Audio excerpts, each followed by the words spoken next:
अवांजी समातुन ताईं radio voice of Sindh London. कट कढ़े लोह बरे दूधा जित धगन, मतरकन मुंह कढ़िया साधाणियूं सकन, अज पुण आगड़ियन मेड़ो आहे मचते। भलारे भिटदणी जे भलारे बैत सां मुंहिंजी आवाज़ मुसाफ़िर radio voice of Sindh London तां थिए दुनिया जी कुंड कुड़छ ताईं। जंहिंजा माग ॿुधे पियो उन्हनि मिड़नी महिरबाननि खे सिक भेरो सलाम शाल क़बूल पवे। 21 नवंबर 2025 जुमे जे ॾींहुं प्रोग्राम सोच वीचार साण करे आऊं अवां जी ख़िदमत में हाज़िर आहियां जो पंहिंजो मेज़बान हबीब लगारी। प्रोग्राम जी शुरूआति में अवल इहा ई दुआ त शाल जितो हुजो, सुख सलामती सां हुजो, कॾहिं बि ॾुखियो ॾींहुं न ॾिसो ऐं कॾहिं बि अव्हां जूं मुर्कूं मेरियूं न थियनि। दुनिया जी कुंड कुड़छ में जिते बि रहो सिंध लाइ, सिंध वासियुनि लाइ ऐं दुनिया जे मसलूम माण्हुनि लाइ जा खोड़ींदा रहो। शाल अव्हां जा ख़्वाब तइबीरनि सां लाऊं लही सघनि। 27 आइनी तरमीम बि लागू थी चुकी ऐं 28 तरमीम जूं तयारियूं बि हलंदड़ आहिनि। जॾहिं त हर उन माण्हू ख़िलाफ़ कार्रवाइनि जो फ़ैसिलो बि थी चुको आहे जेको सिस्टम में हूंदे सिस्टम जे ख़िलाफ़ को क़दम खणे थो। इस्लामाबाद हाईकोर्ट जे जजनि खे बलूचिस्तान जे इलाइक़े तुर्बत बदिली करण जो फ़ैसिलो कयो वियो आहे। अदालती मामलनि में मुदाख़लत ते ख़त लिखंदड़ 5 जजनि खे बदिली करण जूं तयारियूं कयूं वियूं आहिनि। उन्हनि जजनि खे सोढ़ो करण लाइ पहिरीं ॿिए सूबे मां 15 नंबर वारो जज चीफ जस्टिस करे मुक़ररु कयो वियो। पोइ 27 तरमीम में मर्ज़ी खां बग़ैर बदिलियूं मुक़ररियूं आसान बणायूं वियूं आहिनि। इस्लामाबाद हाई कोर्ट मां 4 जजनि खे बदिली करण जो फ़ैसिलो कयो वियो आहे। उहे जज जिन खे बदिली कयो वेंदो उन्हनि में जस्टिस बाबर सत्तार ऐं जस्टिस एजाज़ इसाक़ शामिल आहिनि। जस्टिस एजाज़ इसाक़ उहो जज आहे जंहिं तोहिन अदालत वारनि केसनि में दबाव बावजूदि केस ॿुधा ऐं लाइव स्ट्रीमिंग करे शानदार रिमार्क्स बि ॾिना हुआ। जस्टिस बाबर सत्तार बि दलेराणो मौक़िफ़ रखंदड़ जज आहे। ॿिन्ही जेकॾहिं बदिली वारो फ़ैसिलो क़बूल न कयो त खेनि जबरी तौरु रिटायर कयो वेंदो। इहे बि इतला आहिनि त ॿई जज बलूचिस्तान वञण खां इनकारी आहिनि।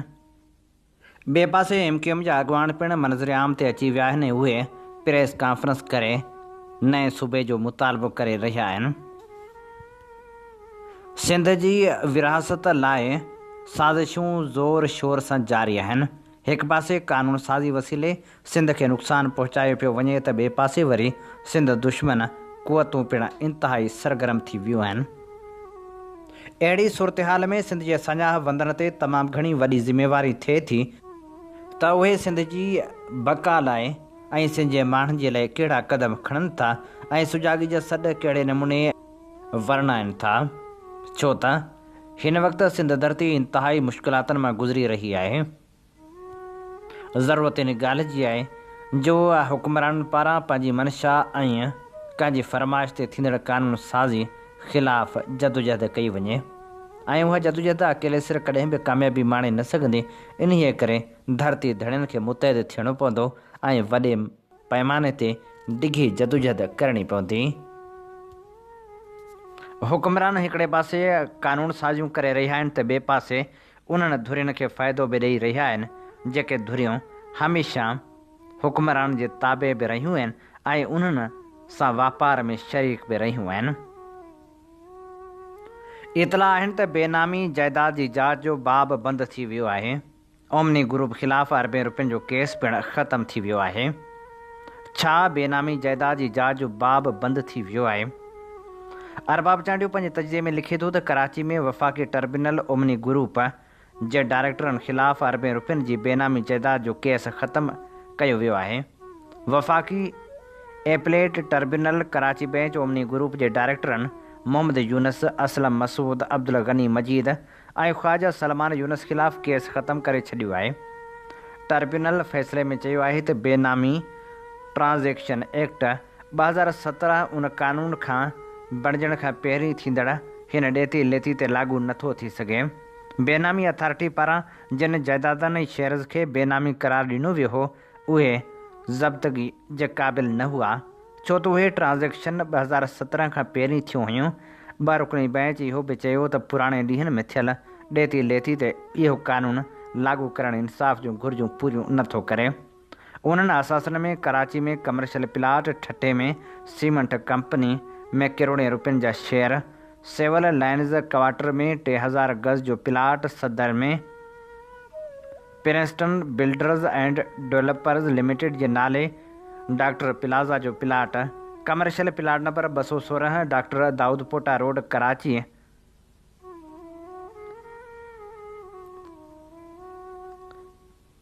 ऐं ॿिया अहम प्लाट शामिल आहिनि। जॾहिं त फ़ैसिले में चयो वियो आहे त उन्हनि खे ज़ब्त नथो करे सघिजे। बेनामी अथॉरिटी जे ऑफिसरनि उन केस में इंसाफ़ जूं घुरिजूं पूरियूं न कयूं। कार्रवाई में बुनियादी क़ानूनी ख़ामियूं हुयूं।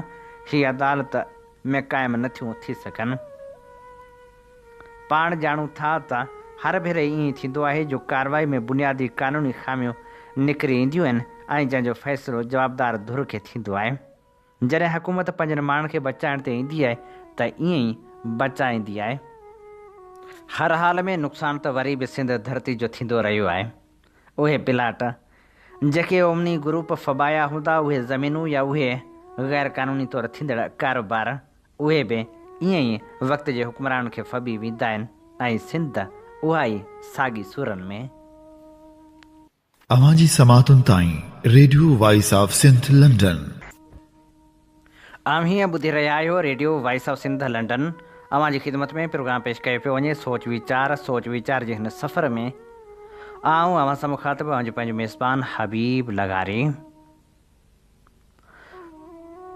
27 यानी तरमीम ख़िलाफ़ सिंध में बेहतजाज उभरी रहिया आहिनि।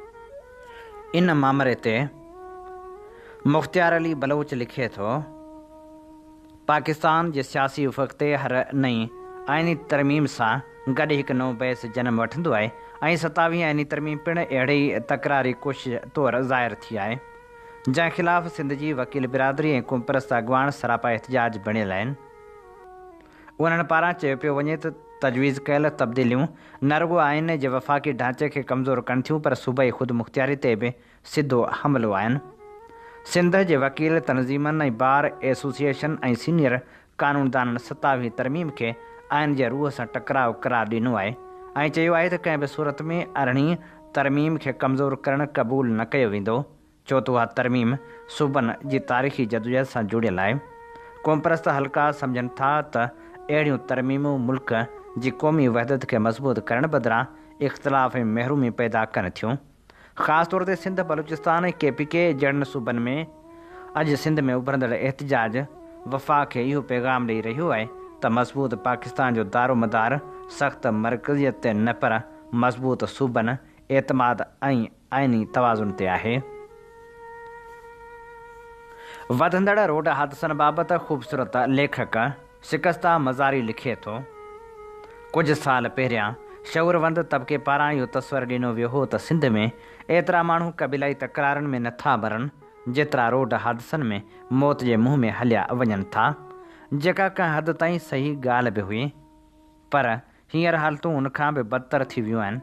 हाणे क़बीलाई झेड़नि खां ॿीण या टीण ते रोड हादसनि में माण्हू मरनि था,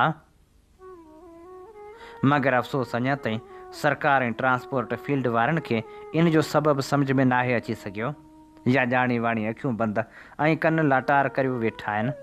रोडनि ऐं हाईवेज़ जी हालति ते नज़र फेराइजे थी त अखियूं पथर थियो वञनि ऐं वरी अहिड़नि खॾनि खामनि ऐं झोल पियल टुटल फिटल रोडनि ते हज़ारनि जी तइदाद में मुख़्तलिफ़ क़िस्म जे गाॾियुनि खे ॾिसे थो त मथो चकराइजी वञे थो।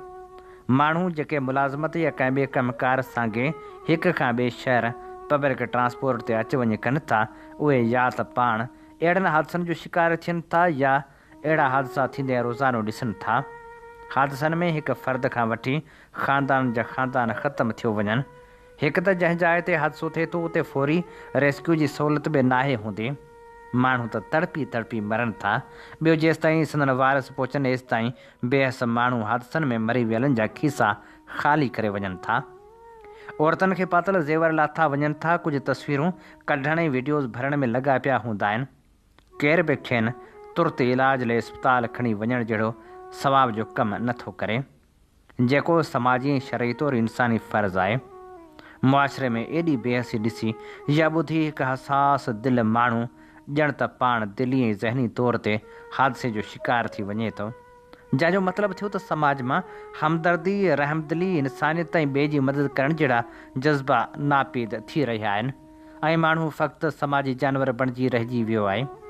आख़िर हीअ बेहस रवैया छो पैदा थी रहिया आहिनि? माण्हू खे माण्हू जो अहसासु छो न आहे रहियो ऐं कंहिंजे तड़पी मरण ते इंसान जो ज़मीर छो थो मरी वञे? हिकु अहिड़ी दुखदायक ख़बर 8 नवंबर वारी अख़बार में बि नज़रनि मां गुज़री त फैज़गंज भरिसां हिकु अमरा खे 3 मासूम पुटनि समेत खूनी टाल चिभाटे छॾियो, जंहिं हादसे में ॿार थॾे ते फ़ौत थिया ऐं संदन पीउ शदीद ज़ख़्मी थी पियो। हाणे जे उहो पीउ ठीकु थी हादसे खे यादि कंदो ऐं पंहिंजे मासूम पुटनि जे अहिड़े अलमनाक मौत खे यादि कंदो त हूअ कहिड़ी ज़िंदगी जीअंदो? हुनजी त दुनिया ई उजड़ी वई ऐं पाण बि ॼण त जेरे मौत जे मुंहं में हली वियो। अहिड़ा कई हादसा रोज़ अख़बारनि में रिपोर्ट थियनि था। को बि मेन रोड, सीपेक रोड या लिंक रोड कंहिं माण्हू लाइ महफ़ूज़ रस्तो न आहे, जिते क़दम क़दम ते मौत जो राकास बीठल आहे। कराची में खूनी डंपरनि जो बिना ब्रेक टोलो माण्हू मारींदो वते। सिंध जे ॿियनि शाहराहनि ते निढियुनि गाॾियुनि खे वॾियुनि गाॾियुनि जे टकर जो ख़ौफ़ रहे थो। उन सॼे मंज़रनामे में वधीक मुतासिर मोटर साइकिलनि वारा थियनि था, जेके कंहिं वॾी गाॾी जे टकर जो निशानो बणिजनि था या उनजी सवेमण वज़न हेठां अची चिभाड़जी फ़ौत थियनि था। बदमस्त बसूं, ट्रकूं, वॾा ट्राला, डंपर, ट्रैक्टर, ट्रालर ऐं मज़दा टाइप गाॾियूं अहिड़नि हादसनि जा सभ खां वधीक ज़िम्मेवार आहिनि, जिन जा सैकड़ाट या मवाली ड्राइवर नथा ॾिसनि मोटर साइकिल वारे खे, नथा ॾिसनि निढी कार वारे खे, नथा ॾिसनि रोड पार कंदड़ कंहिं वॾी उमिरि जे माण्हू, औरत, ॿार या शख़्स खे, ऐं नथा ॾिसनि रोड किनारे बीठल या सुतल माण्हुनि खे। बस एक्सीलेटर तां संदन पेर हटे ई नथो।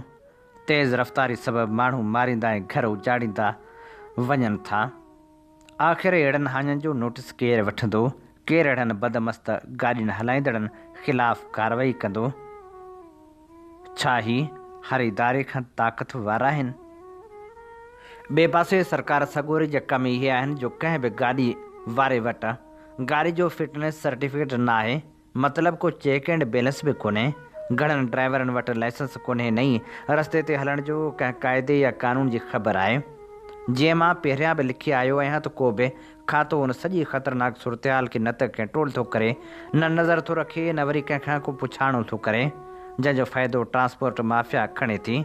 माण्हू मरनि त भले मरनि, हुन सां कंहिं वास्तेदार जो वास्तो न आहे ऐं न ई कंहिं लाॻापियल सरकारी उहिदेदार, वज़ीर या सियासतदान खे तकलीफ़ पहुचे थी, छो त घर त ॿियनि जा उजड़नि था।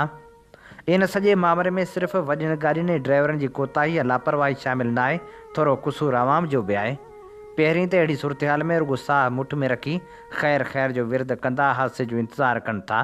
मुसाफ़िरनि खे बि खपे त अहिड़ी सूरतहाल में ख़तरनाक या ड्राइवर जी रफ़ ड्राइविंग जी सूरतहाल ॾिसी ड्राइवर खां पुछाणो कनि त बाबा, असीं ॿारनि बचनि वारा आहियूं, गाॾी तरीक़े ऐं सलीक़े सां हलाए। त यकीननि कंहिं हद ताईं कंहिं गाॾी सां टकर जा इम्कान घटि थी सघनि था, पर मजाल आहे जो मुसाफ़िर ड्राइवर जी अहिड़ी ग़फ़लत ते कुझनि, छो त मुसाफ़िर वीचारा ॼाणनि था त उन्हनि जे एहतिजाज सां कुझु कोन थींदो। ॿियो त के अमीर वालदेन पंहिंजी नंढी उमिरि जे ॿारनि खे वॾी गाॾी, कार वग़ैरह ॾियनि था। उहे नंढा ड्राइवर बि कंहिं मोटर साइकिल सवार या रोड किनारे हलंदड़ माण्हू खे वञी टकर हणनि था। विचोले तबिके वारा वरी स्कूल या मार्केट वञण लाइ निढनि ॿारनि खे मोटर साइकिल वठी ॾियनि था, जेको बि पिणु ड्राइविंग जे ख़िलाफ़ अमल आहे। सो हींअर इन ॻाल्हि खां बि जे एहतियात कजे त बहितर अमल हूंदो। उन करे जो हाणे रोज़ जा नतीजा सभिनी जे साम्हूं आहिनि। कंहिं विरहा अॻु ट्रैफ़िक घटि हुई, रोडनि ते गाॾियूं घटि हलंदियूं हुयूं, पर हाणे ट्रैफ़िक जाम जो इस्तिलाह जुड़ी चुको आहे। मतिलबु त गाॾियूं कीड़नि माकोड़नि वांगुरु रोडनि ते डोड़ी रहियूं आहिनि। सो थोरो एहतियात कंहिंखे या कंहिंजी फैमिली खे बचाए सघे थो। हीअ असीं अवां जी ख़िदमत में पेश करे रहिया हुआसीं शिकस्ता मज़ारी जो लिखियल ख़ूबसूरत लेख। नामियारे शाइर अयूब खोसे पंहिंजे ख़ूबसूरत ग़ज़ल में लिखियो, वञी चंड मकली जी दिलि खे ॿुधाए, असां तुंहिंजी तारीख़ नाहे विसारी। असां तुंहिंजे सुरकनि जी गर्मी खे ॼाणूं, असां तुंहिंजी का चीख नाहे विसारी। असां तुंहिंजे पहिणनि जी ख़ुशबू जी कोयल। कॾहिं दिलि जी टारी त नाहे उॾारी, असां तो में रत जूं लिखियल सभु कहाणियूं ज़ख़्म जीअं सांडे अंदर में रखियूं आहिनि। इहे तुंहिंजे साहनि जा सुरंदड़ उजागा, असांजा ज़ख़्म ई असां जूं अखियूं आहिनि। वञी चंड दीपल जे ग़म खे ॿुधाए, असां तो ते घोड़नि जे सुंबनि जा नग़मा अञा ताईं नाहिनि गसनि में विसारिया। असां तुंहिंजे भेलियल गुलाबनि जा लाशा अञा दिलि जे नाहिनि बदन तां उतारिया। अञा तुंहिंजे न्याणियुनि जे पोतनि जा टुकड़ा असांजे निडनि लाइ कची गार आहिनि। अञा तुंहिंजे वेड़नि जा लोढ़ा लताड़ियल असांजे अंदर लाइ ओछंगार आहिनि। वञी चंड मोइन दड़े खे ॿुधाए, असां तुंहिंजे चंचल ऐं कोमल बदन खे सदा चाह पंहिंजे में ताज़ो रखूं था। अचे पार तुंहिंजे खां जेका हवा थी, अचे पार तुंहिंजे खां जेका हवा थी, उन्ही खे चुमूं ऐं बदन सां बखूं था। कसम साण तोसां इहो ई वचन आहे, असां पंहिंजे सिंधु जो हिकिड़ो बि कतरो न ॾींदासीं कंहिंजे बि पागल हथनि खे, न ॾींदासीं पंहिंजी मिटी जो को टुकड़ो। न कंहिंजे चपनि ते न कंहिंखे टकनि ते असां पंहिंजे सोरे शहीदनि जा सपना न मेरा थियण लाइ छॾींदासीं तन्हा। असां पंहिंजे हथड़नि खे हथियार ठाहे न ॾींदासीं भेलण ई तुंहिंजो शबाब, ऐं पंहिंजे ई जज़्बनि खे सूरज बणाए सदा तुंहिंजे चहिरे खे रखबो गुलाब। वञी चंड मोइन दड़े खे ॿुधाए, वञी चंड मोइन दड़े खे ॿुधाए। अवां जी समातुनि ताईं radio voice of Sindh London. हीअं ॿुधी रहिया आहियो radio voice of Sindh London. अवां जी ख़िदमत में प्रोग्राम पेश कयो पियो वञे सोच वीचार जे हिन सफ़र में आऊं अवां सां मुखातिबु अवां जो पंहिंजो मेज़बान हबीब लगारी।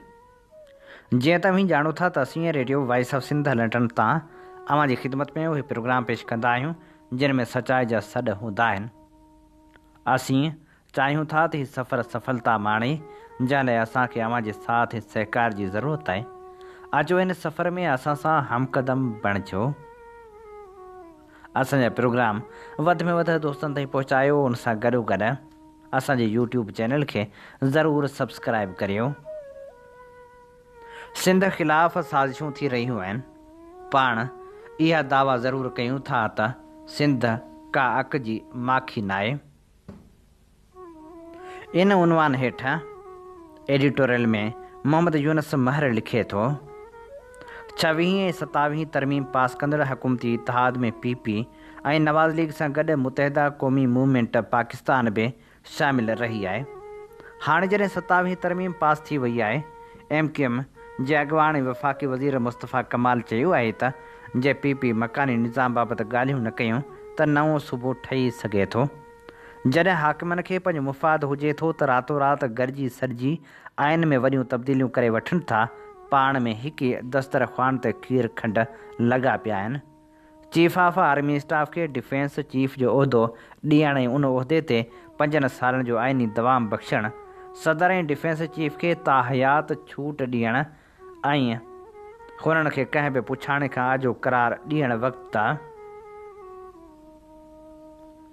हिननि में को बि इख़्तिलाफ़ न हो त पोइ मकानी निज़ाम जी बहितरी ऐं सूबाई मालियाती कमीशन जे क़याम जे मसइले ते छो हिक ॿिए सां ॻाल्हि नथा कनि ऐं इहे मसइला गॾिजी छो नथा निबेरनि। जॾहिं सभिनी जो आका बि हिकु आहे त पोइ अवामी सतह ते हिकु भेरो ॿीहर नफ़रत जी सियासत खे छो था वधाइनि ऐं सिंध जी आवाम जी तोहिन कंदे सिंध वतन जी वहदत खे छीयो रसाइण जी ॻाल्हि छो था कनि। इहो सभु कुझु हिकु ख़ासि मनसूबे तहत थिए थो। जॾहिं बि को कुदो कमु कनि था ऐं पंहिंजी फेस सेविंग लाइ आवाम खे वेढ़ाए नाजाइज़ हीरो थियण जी कोशिशि कनि था। हिकिड़ो वफ़ाक़ी वज़ीर चवंदो त असांजो हीउ मसइलो हल न थियो त असां सिंध खे विरहाईंदासीं ऐं ॿियो वरी सिंध जो वज़ीर हक़ल कंदो त ख़बरदार, सिंध खे को बि विरहाए नथो सघे। काल्ह ताईं त अवां सभई सरकारी इतिहादी गॾु हुआ, हाणे वरी छा थियो? छा तव्हांजा सटियल मनसूबा सभई पूरा न थिया आहिनि जो अव्हां वरी सिंध खे विरहाए पंहिंजो लिकियल मुफ़ाद पूरो करणु चाहियो था? अॻु चयाऊं त 18 आइनी तरमीम तहत सूबनि खे ॾिनल तालीम ऐं ख़ानदानी मनसूबाबंदी जा खाता वापसि मर्कज़ खे घुरिजनि था ऐं NFC में सूबाई हिसे ते लाॻू थियल आइनी हिफ़ाज़त वारी शिक खे पिणु ख़तमु करणु चाहिनि था। पर हाकिमनि जो असुलु मक़सदु आर्टिकल 243 में आइनी तरमीम करणु हो, पर निढण सूबनि जी आवाम खे मालियात घटाइण जो भउ ॾेई अवां मुल्क जे मराइती याफ़्ता तबक़नि जी हाकमियत खे आइनी दवाम बख़्शे कंहिं बि पुछाणे खां आजो करार ॾेई पंहिंजा तबक़ाती हदफ़ पूरा कया त हाणे छा रहियल आहे। रही ॻाल्हि त NFC तहत सूबनि जे हिसे खे घटाइण जी त अवां उहो त पेट्रोलियम टैक्स ख़तमु करे पेट्रोलियम लेवी हणी उनखे सूबनि जी विर्छ जोगे पोल खां अलॻि करे छॾियो आहे, जेको मुल्की टैक्स जो 20% आहे। 20% तमामु वॾो हिसो आहे जेको अवां सूबनि जे क़ानूनी हिसे खां अलॻि करे छॾियो आहे। चवनि था त लेवी टैक्स न आहे, जे टैक्स न आहे त पोइ छा आहे। हाणे उन समते मुल्क में सूबनि जे हक़नि जे मुहाफ़िज़ सॾाईंदड़ PP बि ख़ामोश आहे। रही ॻाल्हि नवाज़ लीग जी त उहा त उन वारदात में सिधो सो मुलविस आहे। हाणे इन मसइले ते मुतहदा छो नथी ॻाल्हाए, बिल्कुलु बि न ॻाल्हाईंदी, छो त उन्हनि खे इन ॻाल्हि करण जी इजाज़त न आहे।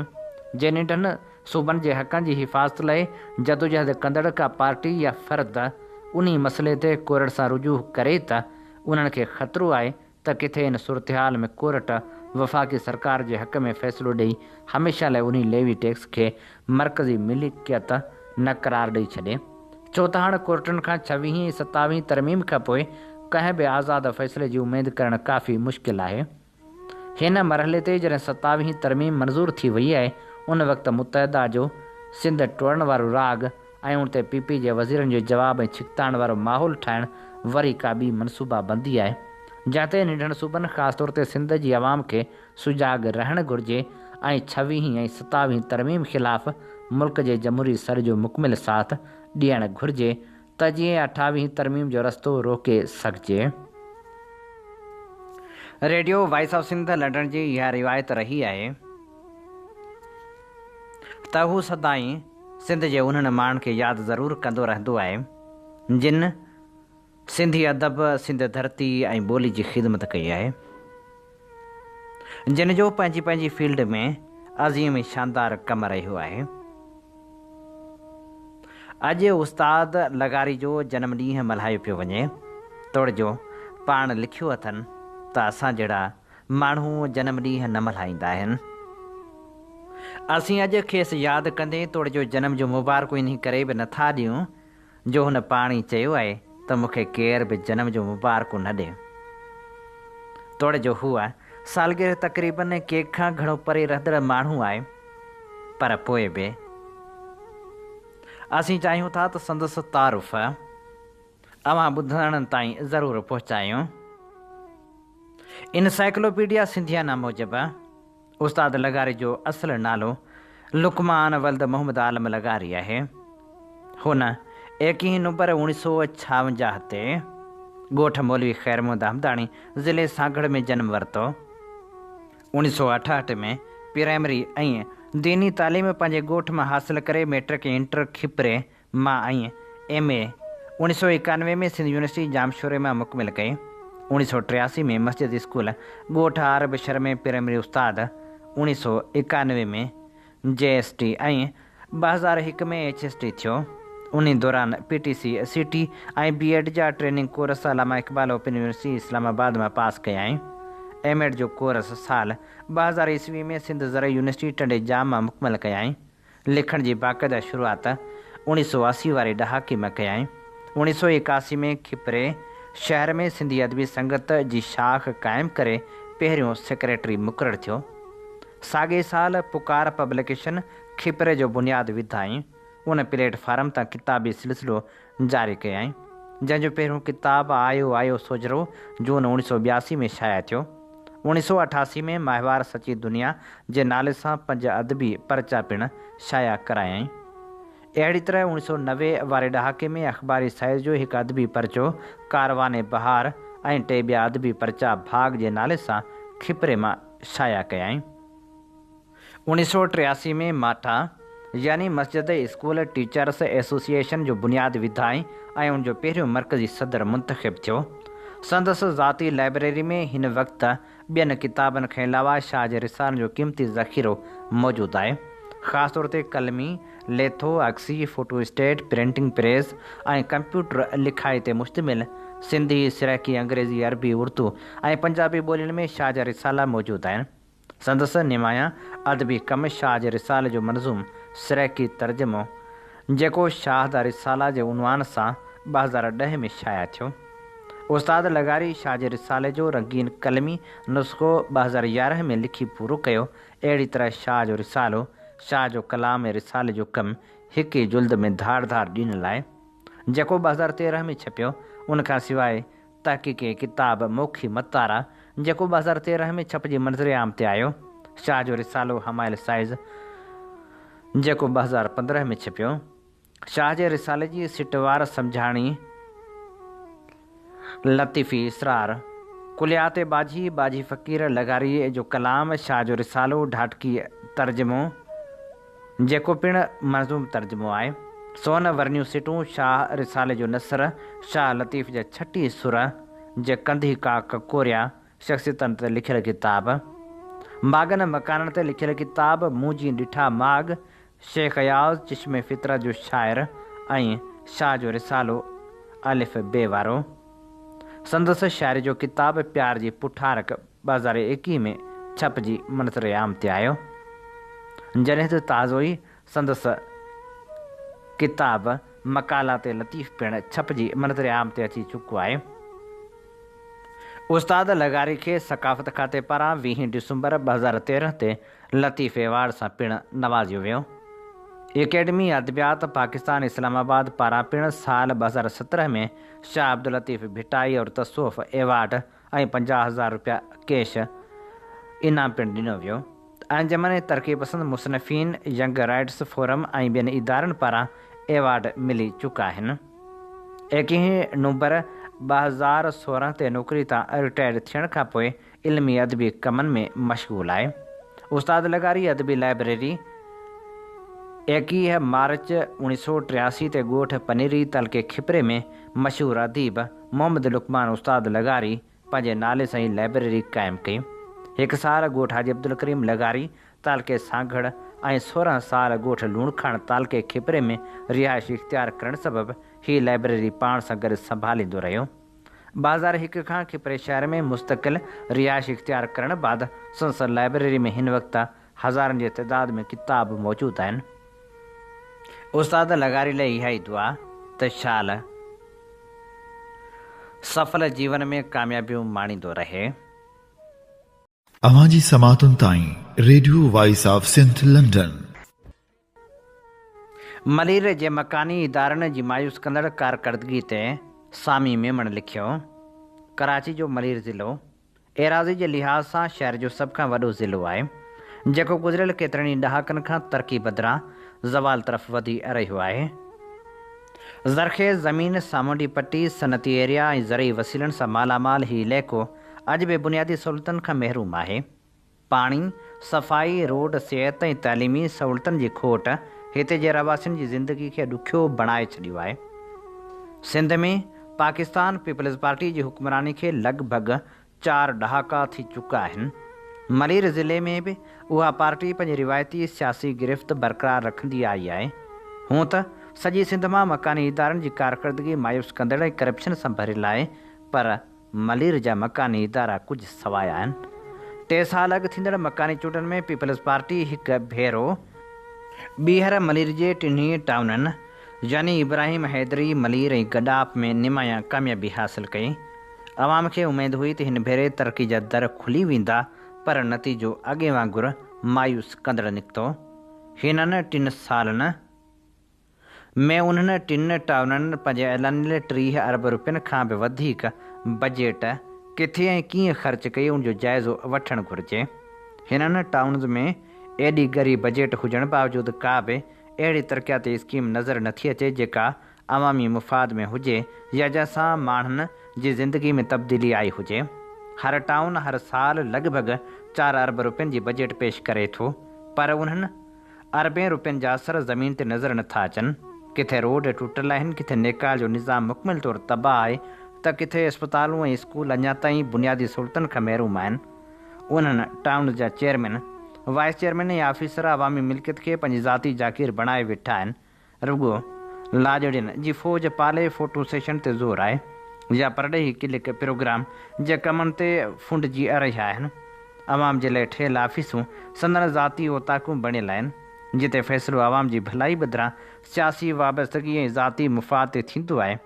बजटूं कागज़नि में ख़र्च थी वञनि थियूं, पर को बि टेंडर बाक़ाइदे तरीक़े सां जारी नथो थिए।